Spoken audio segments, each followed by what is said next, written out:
suis œnologue et mon premier millésime dans le Libronnais, le 1964, donc j'ai plus d'un demi-siècle d'expérience et de regard sur le vin, et sur le vin en bouteille en particulier. Et quand on met le vin dans une bouteille, il faut la boucher avec un bouchon de liège. Ça m'a demandé des connaissances un peu plus techniques par rapport à ce matériau.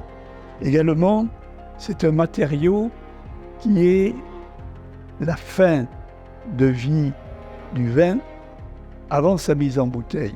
Et à partir de là, va commencer une relation intime entre un produit naturel et le vin, et qui n'est pas neutre. Alors souvent dans notre métier, on prend un château, un millésime, et on dit il a telle qualité.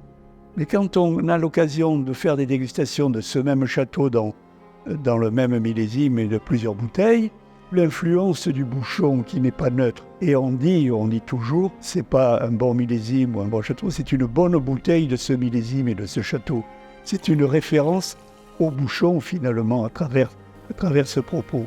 Cette relation intime, elle est liée un peu à ce qu'on appelle l'éthanolyse du bouchon.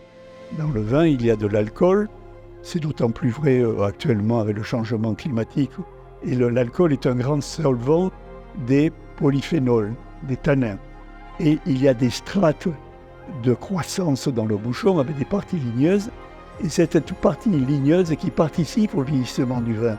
Alors on pense au bois de la barrique, mais le bouchon y participe. Et ce n'est pas neutre.